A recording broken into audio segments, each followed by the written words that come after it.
So those of you who've seen previous episodes, this was the preceding, this is the last model I finished, Dornier 17Z, I think. This will go out before the Hellcat one. Yeah, okay. A less well-known Luftwaffe aircraft. It was gradually becoming obsolete. It fought in the earlier stage of the Battle of Britain, then was relegated to the Eastern Front, really. Relatively slow, poorly defended, not enough gunfire out the back, a bit slow. I suppose my interest in it is particularly because this is a maker's plate from the real thing, which my father picked up as a boy before he was old enough to serve. He used to, as I've said before, rush out to crashes during the Battle of Britain and nick as many parts as possible and run off on a motorcycle, I believe, which is how I got a Messerschmitt wheel and tyre and this Dornier maker's plate. Remarkably crude kit. Some parts are resin, so the engine detail was quite nice actually. One modern one that takes great detail, resin, as opposed to plastic, but the main airframe itself was incredibly crude. A real struggle to get parts to fit, and I've never been more pleased to finish, I think, an aeroplane.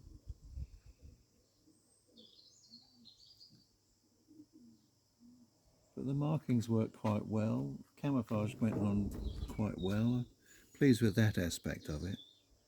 There was just bits I could not face putting more work into. I'd sort of run out of steam.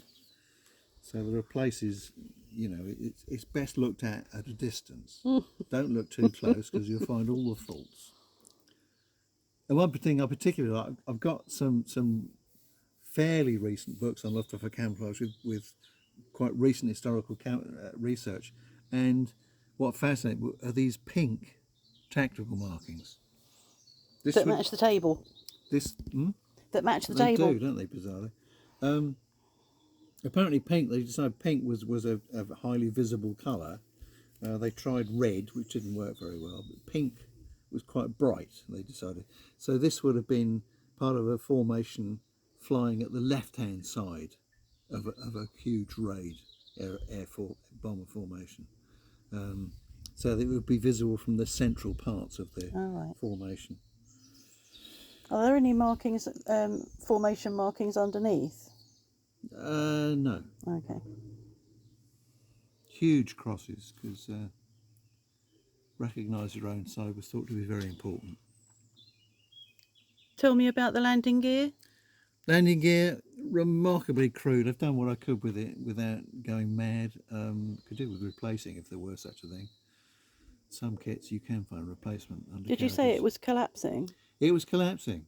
You know, I'd put it together and put it up on a shelf, and I thought, hang on, that's sagging on one side. And when I looked, the wheel had come out of his axles, so that was pushed up.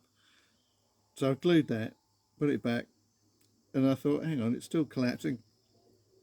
And the bloody undercarriage legs have broken off. So there are great wadges of superglue holding that on. We won't look closely. No, thank heavens, no. In fact, if you go and take your pictures from about 25 yards back, that'll be much better. It'll look okay then. Okay. There might be a problem with the swastikas because such symbols get censored out of some.